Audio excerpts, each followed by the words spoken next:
Hola amigos, ¿cómo están? Les doy la bienvenida a una nueva edición de Sucedió en el Perú. El programa que veremos a continuación trata sobre el héroe de la aviación peruana, José Abelardo Quiñones, en el contexto de la guerra con el Ecuador el año 1941.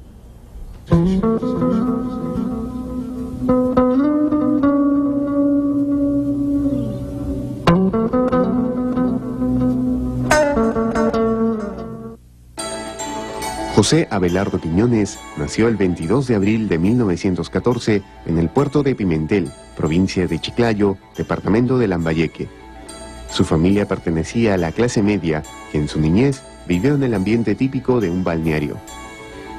Sus padres fueron José María Quiñones Arizola, de quien se recuerda su modo de ser rudo y de fuerte carácter.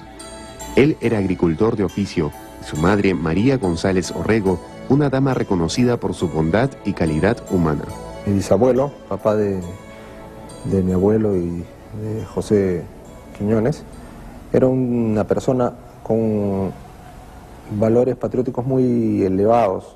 Era patriótico en muchos aspectos. Les inculcó a todos los hermanos esa cualidad que en muchas partes del país es profunda, ¿no? Y es intensa, que es la defensa del territorio patrio.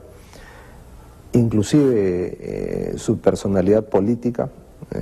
Mi bisabuelo era un personaje, digámoslo así, político, controvertido, siempre partícipe de toda la actividad, no solamente social, sino política del lugar donde residía. Era un niño travieso, alegre, que gustaba correr y saltar con largas piernas. De allí su apodo Zancudo. Los que lo conocieron aseguran que apreciaba el contacto con la naturaleza y el paisaje costeño. Pasaba horas recorriendo las playas y observando detenidamente el vuelo de las aves. Otra de sus pasiones de infancia fue la elaboración y vuelo de cometas. Construyó una cometa denominada el Gran Moscón, de grandes dimensiones y con un farol con los colores patrios. Cuando él tenía 7 años, en el puerto de Pimentel, como comprenderás, en provincia no hay mucho que hacer, entonces siempre uno anda buscando actividades que realizar. Y una de las actividades que se hacían era, en fiestas patrias, realizar, bueno, en esa época se realizaban actividades en fiestas patrias de todo tipo, ¿no? Entre ellas se elaboraban cometas. Él elaboró una cometa a la que bautizó como el Moscón, no sé si él o los amigos, pero lo que sí es cierto es de que el Moscón era una cometa que era bicolor, era roja y blanca, y tenía un farolito que era lo particular de esta cometa. Lógicamente a los 7 años hacer este tipo de cometas te involucra un trabajo, porque primero ubicar el farol dentro de la cometa. Esto fue algo que destacaron sus padres y destacaron los amigos, porque consideraban que era un esfuerzo muy meritorio. Lo fundamental es el ejemplo que ha dejado él en su juventud a una arma que es joven. La Fuerza Aérea es una arma joven y es un símbolo para la Fuerza Aérea y un símbolo para la juventud. O sea, para los postulantes, a los que quieran volar en el Perú, a los que quieran hacer patria, tenemos un símbolo.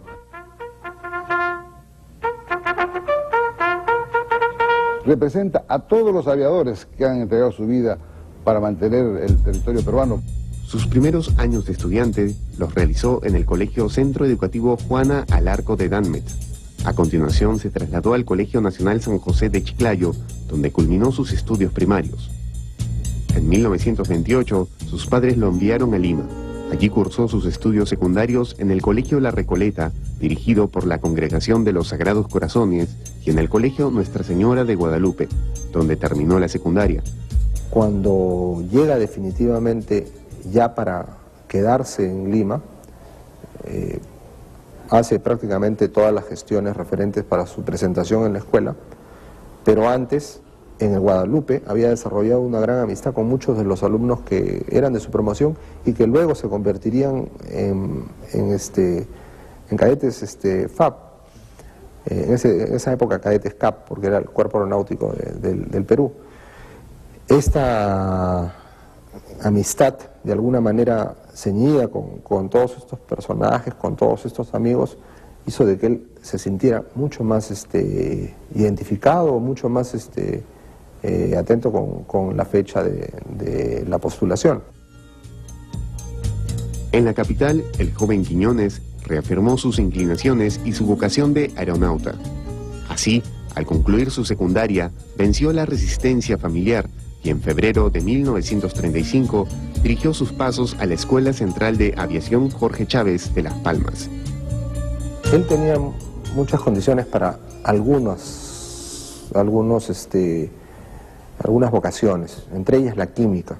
Una de las cosas que siempre pensó, en el caso de mi abuelo, que era su hermano mayor, él varias veces le decía, tú deberías de ser ingeniero químico. En la época era una carrera innovadora y no, al final lo jaló más la aviación. Tanto así de que su postulación fue una negociación familiar, porque en realidad ser aviador siempre involucra unos riesgos. Lógicamente, la madre o el padre o alguno de los hermanos no desearía ver a su hijo desaparecer en un accidente, ¿no? Ese tipo de miedos siempre está presente, pero él venció esa resistencia.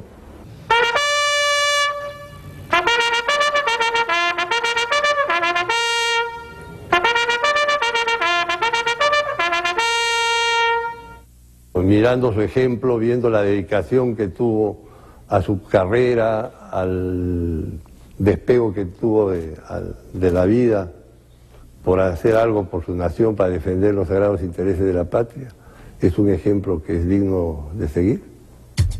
Durante sus años como cadete, Quiñones se caracterizó por su disciplina con sus deberes militares. Destacaba en el pilotaje, en el que era diestro y respetado por sus compañeros y por sus profesores. Así, por ejemplo, realizó su primer vuelo sin instructor, cuando apenas tenía 5 horas y 40 minutos de vuelo de doble mando, un récord difícil de superar según los expertos. Uno se siente como un dios, dueño de su avión, dueño del espacio en que estaba volando, y digamos de que fueron esos momentos de alegría, de decir por fin lo logré, porque bueno, tienes que pasar por muchas etapas para poder lograr volar, aunque sea esos 15 minutos que me tocaron a mí, y esas sensaciones de repente no las podría expresar con palabras, pero las emociones son grandísimas, y los logros, o sea, el logro que uno siente como persona, la satisfacción, al menos como piloto, y mis otras 4 compañeras, y bueno, nosotros fuimos 22 en mi promoción que salimos como alfereces y pudimos volar esos 15 minutos solos en un avión. Todos me dicen, fue siempre, cuando bajaron del avión, ninguno salió o todos salieron con la idea de que fue su momento de gloria, que se sintieron en su mayor expresión a poder dominar ese pequeño espacio, aunque pequeño, pero grande para nosotros, ¿no? Junto a 11 compañeros y como parte de la promoción Comandante Ragús, egresó de la Escuela de Aviación en 1939. Recibió además el premio Ala de Oro, que se le otorgaba al mejor piloto de cada promoción. Todos dormíamos en un pabellón que se denominaba La Cuadra. Ahora se denomina así en los cuarteles. Y la vida era, pues, como lo repito, más cercana que la de los hermanos. Un hermano despierta a las 6 de la mañana, otro a las 7, uno se va a trabajar a un sitio, otro al otro, y se dispersan durante el día. Acá no, porque eran 4 años de marcación codo a codo, todo el tiempo. La promoción iba a clase, a hacer deportes, a formar para un desfile, todas las actividades, a volar juntos, iban todos. Todas las actividades las hacíamos en común, como es normal en tu escuela. Entonces el vínculo era mucho más estrecho.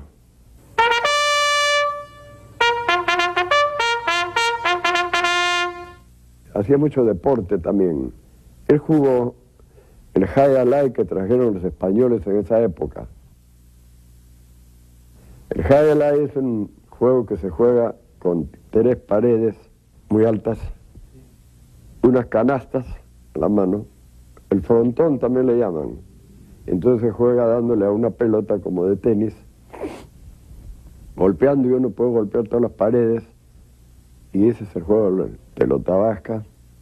Y era, parece, muy efectivo, porque un día hay una anécdota que jugó con uno de los profesionales, es un amistoso, y parece que le ganó a los dos, que le apostaron que lo ganaban, en una de esas conversaciones que tuvieron, y dijeron, bueno, vamos a jugar, y se lo ganó a los dos. Era eficiente en todo lo que hacía, él no era alto, pero jugaba básquet, suplía la estatura con la agilidad que tenía, un gato parecía. Era un tipo atleta, era escritor, era artista, era paracaidista, era digamos, jugador ¿cómo se llama? De pelota vasca, y todo eso en una edad, en una pequeña, en pocos años de existencia, cómo puede ser todo lo que se puede hacer. Entonces es muy interesante que estemos hablando acerca de José Abelardo Quiñones González. El día de su graduación, en presencia del presidente de la República, Óscar Benavides, asombró a la concurrencia con una prueba acrobática. Al mando de un avión Caprioni CA-113, Quiñones apareció en el cielo frente a la tribuna oficial. Se aproximó a ella y descendió. Ante la mirada de sus asistentes, hizo invertir su nave a 1,5 metros de altura, realizando su célebre vuelo rasante invertido. Así se graduó quien tenía alma de deportista vestida con uniforme militar. Como piloto, yo dudo que en el mundo de ese momento hubiera otro en el mundo, no estamos guachafeando ni exagerando, ni que tuviera la habilidad que tenía Quiñones. Cuando vuela Quiñones, no sé, por ahí tengo una foto, pero la debo tener por algún otro sitio. Cuando vuela Quiñones el día de la graduación nuestra, termina la ceremonia, hicimos unos ejercicios de bombardeo, combate aéreo, creo, y no sé qué otra cosa. Y terminó el programa de vuelos, o por lo menos la gente estimó que ya había concluido. 3, 4 escuadrillas que hicieron sus... Cuando ya estaba todo, parecía terminado, apareció el avión de Quiñones. Y se atravesó el campo, venía bajo. Empezó el campo y cuando entra al campo, voltea invertido. Entonces pasa invertido como a 3 metros el suelo. Es una maniobra muy difícil. Hay que tener mano especial, ¿no? Porque si usted en cualquiera de estas cabeceos que hace, se estrella. 3 metros pues es muy poco, ¿no? Y a determinada velocidad es más delicado 1 centímetro, ¿no? 10 centímetros son importantes a la velocidad del sonido. Con esto, bueno, puede ser 1 metro. Pero esa es la cosa que no se puede gobernar. Bien.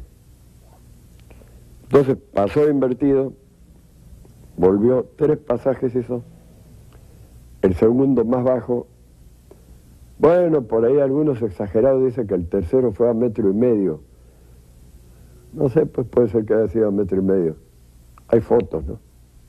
La foto que se ve, la que es normal, que existe, una, no sé si habrán más, está a unos 2,5 metros a 3 metros. Se aprecia con el suelo, la distancia, el tamaño de la cola, y hacer una relación.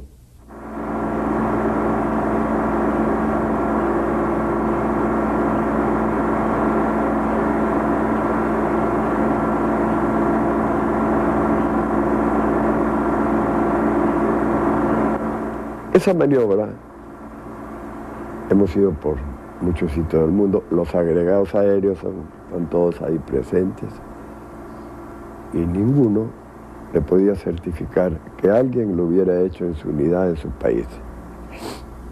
Había representantes de Estados Unidos, Alemania, Francia, Inglaterra, España. Ninguno podía decir, en mi país también lo hemos hecho. Ninguno dijo. En consecuencia, hay una conclusión ya en ese momento, con los agregados aéreos que habían, que eran muchos, todos los que habían en Perú,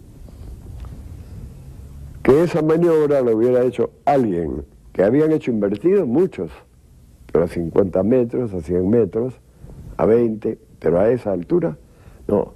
Es porque hay que tener la sensación de pájaro en el cuerpo para poder hacerla. Si no la tiene uno, que el pájaro usted ha visto como, bueno, que usted no se da cuenta y ya esquivó un obstáculo, es estrella. El que no tenga esa habilidad nata, y eso no lo va a aprender ni lo va practicando, lo va a adquirir. Si no tiene lo básico, el gen que le mande reaccionar así, por más lecciones que le dé, usted no lo va a hacer así.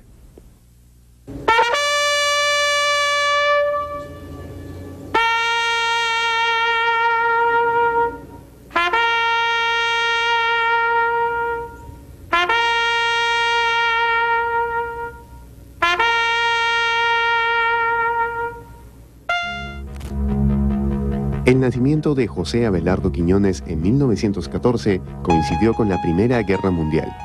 Así también, la época en la que se desempeñó como oficial, la humanidad entera se encontraba envuelta en una esfera de marcado belicismo. Alemania pretendía conquistar el mundo. Japón ambicionaba el dominio del Océano Pacífico. Italia intentaba revivir los antiguos resplandores del Imperio Romano.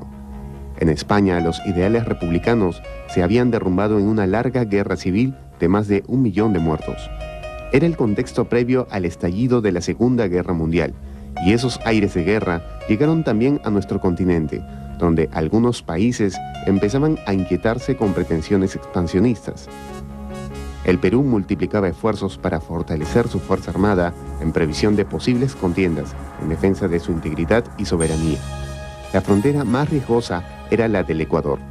Bueno, en casi todos los países latinoamericanos, los mapas que ellos presentaban a la comunidad mundial eran sus aspiraciones máximas. Y lógicamente en ellos había zonas que también eran disputados por el país vecino. El caso de Perú y Ecuador es un caso típico. Si uno ve, recurrimos aquí a otro mapa, uno ve lo que era el mapa que el Perú presentaba tras su independencia. Tenemos este mapa, que respondería a lo que era el virreinato peruano en 1810. Abarca toda la Amazonía que hoy es ecuatoriana, parte de la que hoy es colombiana, una parte de lo que ahora es Brasil, en fin, un Perú que debe ser más o menos el doble en extensión de lo que es hoy. Pero comparemos este mapa con el que los ecuatorianos presentaban a su vez al mundo. Pues este sería el mapa, tomado de un libro de historia, este sería el mapa que Ecuador presentaba y que incorporaba pues gran parte de la Amazonía hoy peruana, colombiana y brasileña, puesto que salía hasta el Amazonas. Entre este mapa ecuatoriano, presentado como aspiración máxima, y en el cual se plasma lo que sería el territorio concedido a la audiencia de Quito, en 1563, es decir, 250 años antes de la independencia. Entre este mapa y el Perú efectivo que el Ecuador era a finales del siglo XIX, había pues una gran distancia, ¿no? Entonces, este mapa incluye zonas que el mapa del Perú también incluía. ¿Cómo iban estos países a resolver sus diferendos? Esta es la historia que hemos recorrido desde la independencia hasta hace 3 años, ¿no? Nos ha tomado, en este caso, como 170 años dilucidar, digamos, este diferendo. En efecto, la frontera con el Ecuador era un enorme territorio en disputa de casi 350.000 kilómetros cuadrados, superior en dimensiones a la extensión de Francia o Alemania. Sin embargo, Ese territorio estaba casi despoblado y era reclamado tanto por el Perú como por el Ecuador. Además de un inmenso territorio amazónico, la zona en disputa incluía una región significativa serrana y también costeña, que se extendía por las provincias de Jaén, Tumbes y Zarumilla, administradas plenamente por el Perú desde hacía más de un siglo. A partir de la costa marítima había una frontera de facto que las reclamaciones sobrepasaban, pero que se habían establecido como línea divisoria. Esa frontera de facto se convirtió en la base para el llamado status quo de 1936, cuando en Lima se firmó un acta que reconocía la posesión tradicional de cada país como fundamento para futuras negociaciones. Bueno, hay varios factores, digamos, que van interviniendo en este conflicto por el territorio amazónico.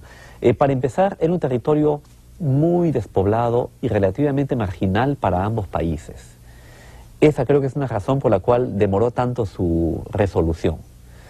Los peruanos estaban ocupados en economía del guano, poco después de la independencia, en sus minas, en la Sierra Central, y no tuvieron entonces mayor interés en ese momento en la Amazonía. Mientras que los ecuatorianos vivían pues de las exportaciones de cascarilla, más tarde de las de cacao, y tampoco habían dirigido sus ojos hacia la Amazonía. Luego ocurre, sin embargo, que la Amazonía comienza a aparecer como una promesa de riqueza, sobre todo en la época del caucho.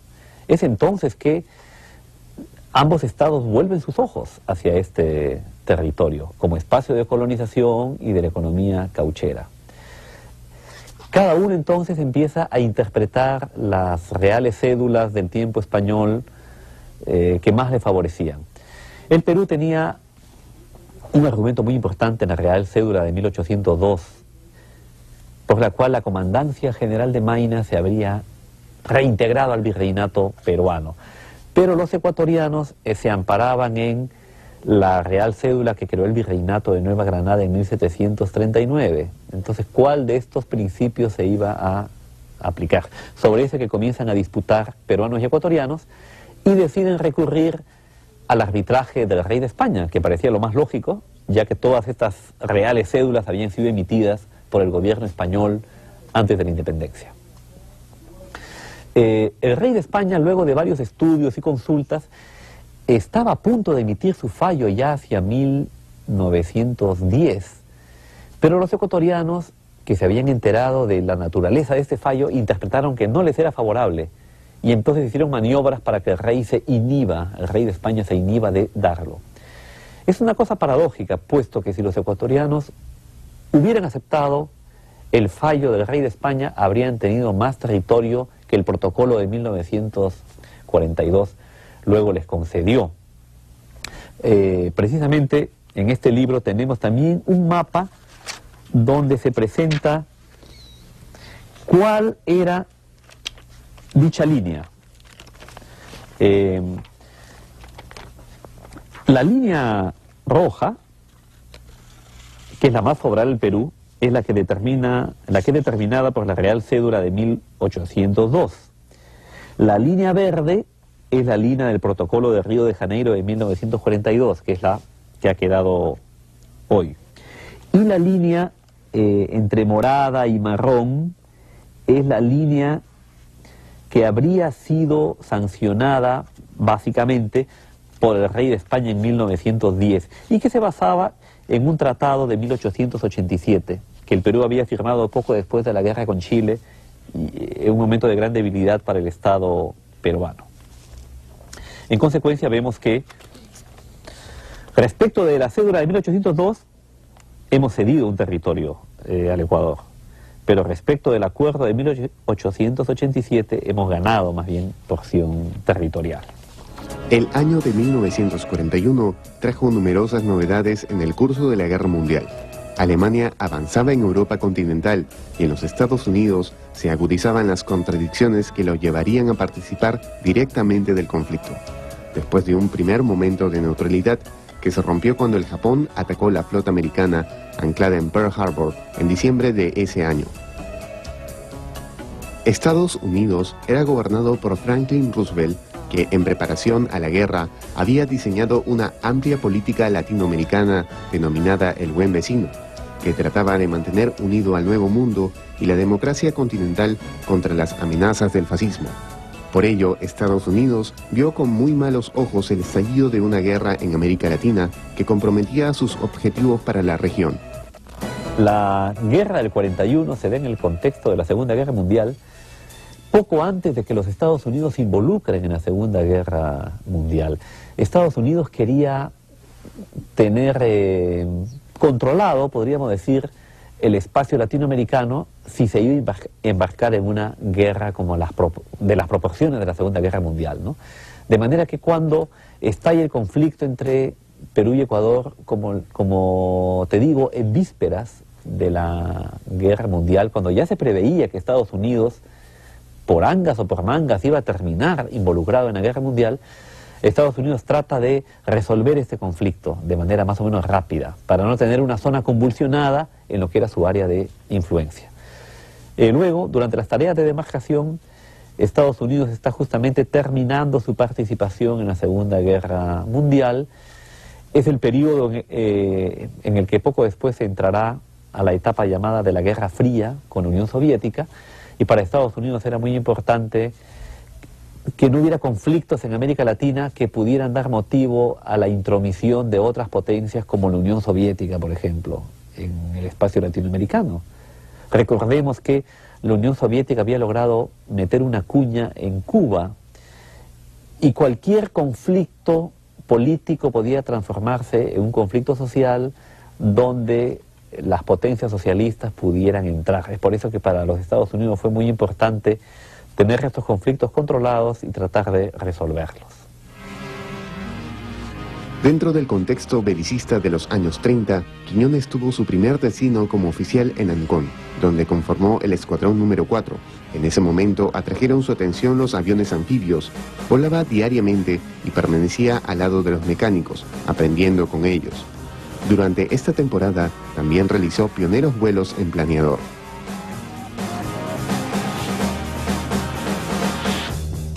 Fuimos todos nombrados a Ancón Quiñones, un grupo mío a Chiclayo, otro grupo a La Selva. Entonces nos separamos. Pero resulta que con Quiñones, él fue nombrado a Ancón unos meses, después lo mandaron a Las Palmas, a mí de entrada me mandaron a Chiclayo, entonces cerca del año apareció en Chiclayo Quiñones ya en vísperas del conflicto. Luego fue trasladado a Chiclayo, integró la primera escuadrilla de alta acrobacia, conformada por un selecto grupo de aviadores. En 1940 se presentó como voluntario para integrar el primer grupo de paracaidistas formado por el comandante César Álvarez Guerra. El grupo estaba compuesto por 8 personas. Ese mismo año, en septiembre, y para celebrar la Semana de Aviación, el grupo realizó una demostración de paracaidismo considerada como la primera de lanzamiento masivo efectuada en América Latina.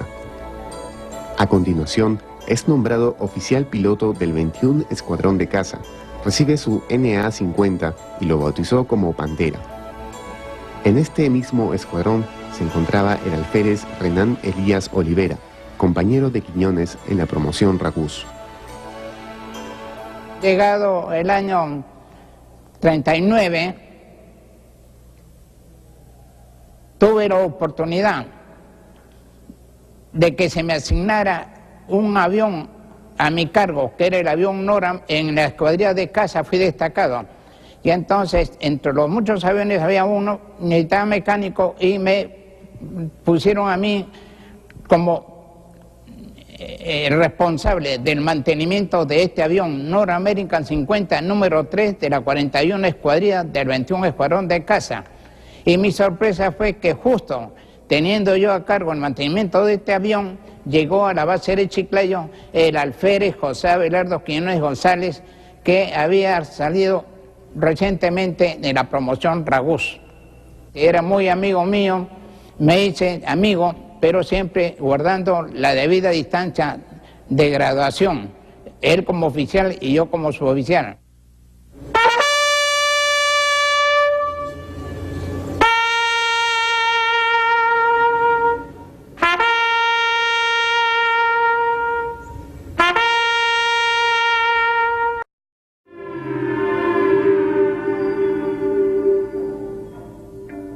campamento de Tumbes, donde se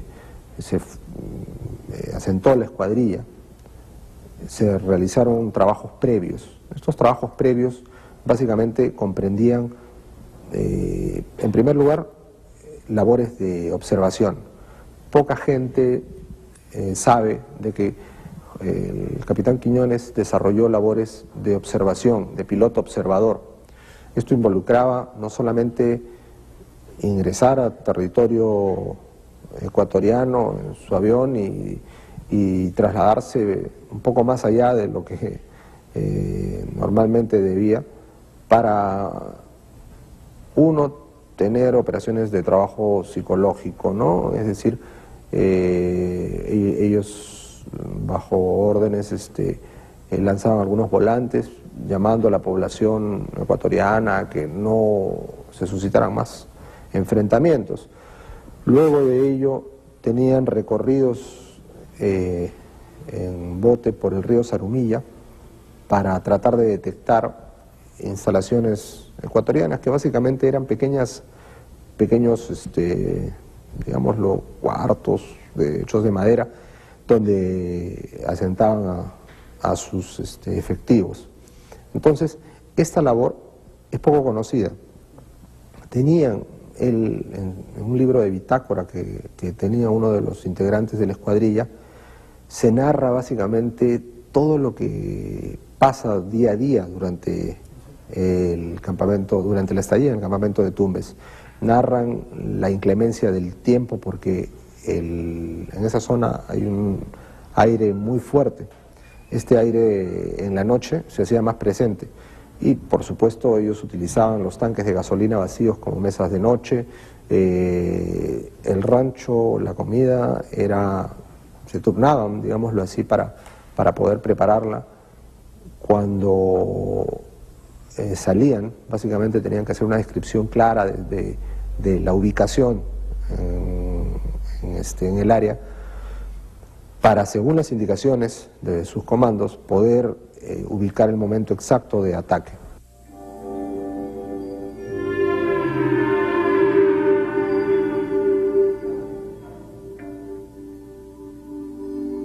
Bueno, nos veíamos todos los días porque el campamento de Tumbes estaban asentadas todas las escuadrillas. Entonces diario nos veíamos, este era el campamento nuestro, colindante estaba el de él, las unidades estacionadas adelante, y teníamos una vida en común. Claro que el de la unidad 1 tenía sus movimientos aparte, pero estábamos a la vista. Era como si en una cancha de un estadio acomodara uno las unidades, todos están en el mismo lugar común.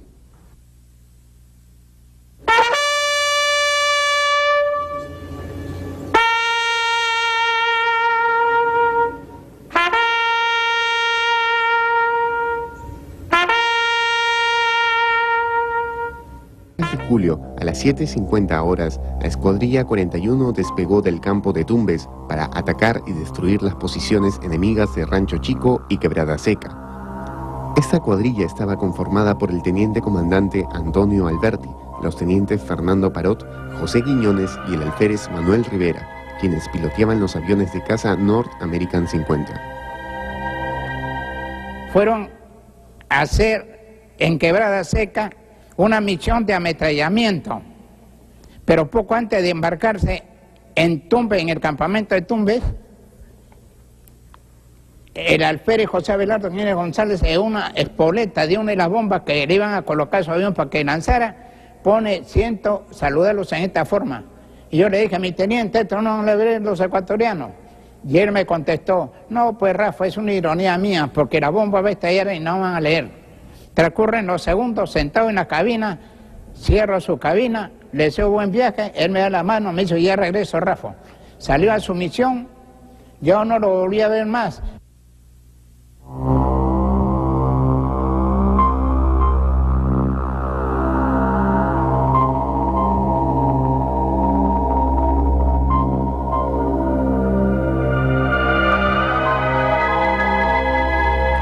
las 8 de la mañana se encontraron sobre el objetivo y listos para el bombardeo del puesto ecuatoriano de Quebrada Seca.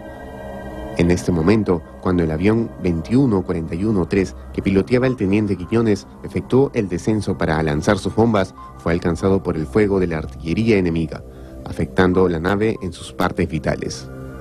En lugar de utilizar su paracaídas, Quiñones mantuvo el equilibrio de su máquina y describió con ella un ceñido viraje dirigiéndola hacia la batería ecuatoriana, estrellándose contra esta y destruyéndola por completo. Fue una cosa que uno tiene que imaginarse porque no se la puede contar ya. Él recibe el impacto, está en este momento dirigiéndose al blanco, al objetivo, recibe el disparo, pudo haberse inmediatamente lanzado en paracaídas. No lo hizo. Pudo haber tratado de aterrizar por algún lugar cercano. Tampoco lo hizo. Pero lo que se percibió fue que el avión como que lo enrumbó al objetivo que estaba disparando y lo estrelló. Ahora hay que ponerse a pensar qué tuvo en mente él. En mi opinión, él pensó y dijo, me agarraron, me sonaron y lo mejor que puedo hacer es estrellarme contra esto cumpliendo la misión de destruir el puesto ese. Y así fue.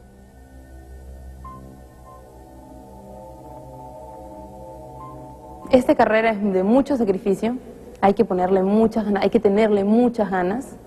Yo, tanto mis compañeros como yo hemos pasado por muchas cosas, de repente no tan difíciles como otras promociones anteriores que han podido pasar, pero hemos sabido llevarlo, le hemos puesto muchas ganas.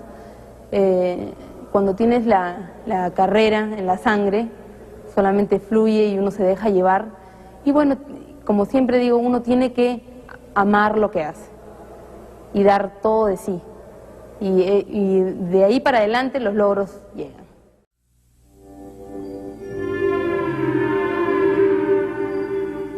Tenemos una carta inclusive personal, que es una carta dirigida a su amigo Roberto del Río Roldán. En esta carta él un poco que juega a componer algunas estrofas y componer una poesía. En lo primero que él se fija es en describir que está con su avión traspasando la cordillera, donde él describe que ve la nieve de la cordillera y dice: el Perú entero a mis pies, es la excelsitud. Ese texto posiblemente a poca gente se le hubiera ocurrido, menos a los 24 o 23 años. Esa condición es la que justamente uno despierta la admiración de uno. No son los términos que habitualmente uno ocuparía en documentos de índole personal. Como venida de mano de Dios, esa carta llegó y en la misma familia despertó emociones encontradas, ¿no? Porque nosotros inclusive decíamos, realmente era una persona vehemente, era un tipo vehemente, era alguien que quería lograr sus ideales. Ahora, llegar a cumplir sus ideales a costa de su vida es algo que muchos lo pensaríamos dos veces, ¿no? Eso es importante destacar.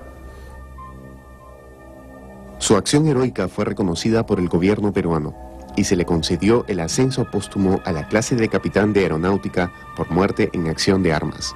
A continuación, por el decreto ley número 16.126 del 10 de mayo de 1966, el Congreso lo declaró héroe nacional y se dispuso el 23 de julio, día del aniversario de su sacrificio, como el Día de la Aviación Militar del Perú. Él aspiró desde siempre a ser héroe nacional.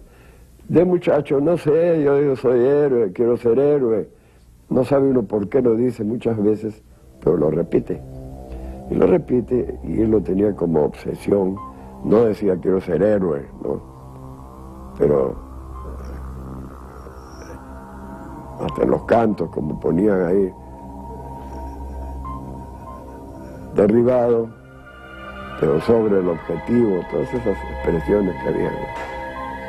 Y eso que hay en el canto que tienen de su himno, me parece que es el himno de los cazadores. Una parte en que dice,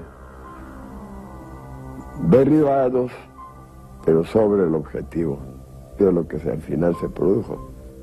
La guerra convencional fue muy corta. En menos de una semana, al comenzar agosto de 1941, las tropas peruanas habían ocupado la provincia ecuatoriana de El Oro y no se retirarían de allí hasta la firma del Protocolo de Río de Janeiro. Los americanos formaron un grupo de países neutrales que interpusieron sus buenos oficios para obtener una tregua y abrir luego una negociación. A ese grupo se sumaron la Argentina y el Brasil. Luego también se incorporó Chile. Los diplomáticos extranjeros exigieron que las tropas de ambos contendientes se retiraran 15 kilómetros detrás de la llamada línea del status quo. Sin embargo, el ejército peruano se opuso y el presidente Manuel Prado resistió la presión de los países amigos. La situación diplomática se estancó hasta fines de 1941, cuando la Cancillería brasileña tomó la iniciativa de arreglar con el Perú las pequeñas modificaciones deseadas en la línea del status quo y llegar a una propuesta. Así se llegó a la firma del Protocolo de Río de Janeiro en 1942. De acuerdo al embajador Miguel Bácula, la frontera definitiva entre el Perú y el Ecuador fue fijada en base a una realidad posesoria. Es decir, se respetó el territorio que de hecho cada país poseía antes de la guerra. Las modificaciones a la línea del status quo fueron mínimas y siempre incorporando compensaciones. Así, la frontera no fue hija de la victoria, porque ningún poblado civil ecuatoriano fue obligado a cambiar de jurisdicción, ni mucho menos poblaciones ecuatorianas fueron obligadas a cambiar de nacionalidad.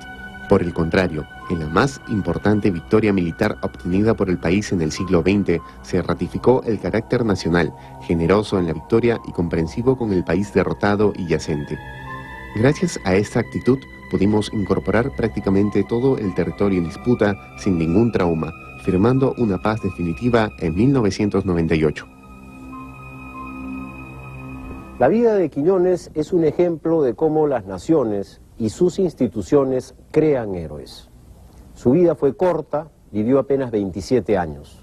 En ese lapso lo que encontramos es un joven oficial, sano, deportista, que se encuentra al final de su vida con un hecho inesperado, una guerra, y participa en ella heroicamente. Estando en una escuadrilla atacando una posición enemiga, cuando él le toca el descenso para el ataque, es alcanzado por el fuego antiaéreo. Su avión entra en llamas, entra en combustión, y en vez de no saber qué hacer, en vez de tratar de salvarse lanzándose en paracaídas, él se dirige sobre el nido de ametralladoras enemigo y muere ahí matando a su enemigo. De este modo, pues, una vida corta y un acto heroico e individual al final de ella.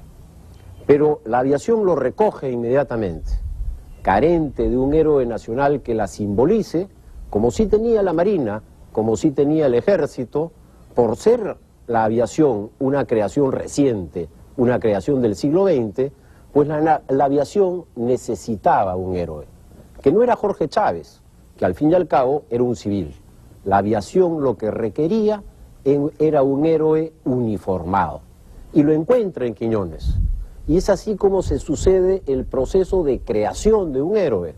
Se van a escribir biografías, luego habrán medallas con su busto, luego se inaugurarán monumentos, se designará a diversas instituciones y locales con su nombre.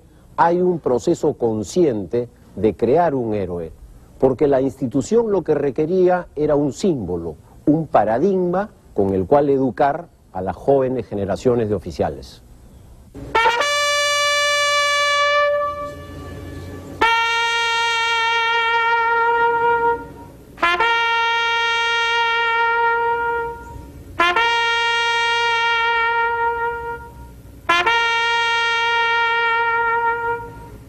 Así, amigos, hemos llegado al final de esta edición de Sucedió en el Perú. Yo les pido que me sigan escribiendo al correo electrónico que aparece ahora en sus pantallas, que nos sugieran ideas. Pronto vamos a realizar un tercer programa recogiendo las ideas que nos sugieren nuestros televidentes. Y conmigo por esta semana, esto es todo. Muchas gracias por su atención. Hasta la próxima.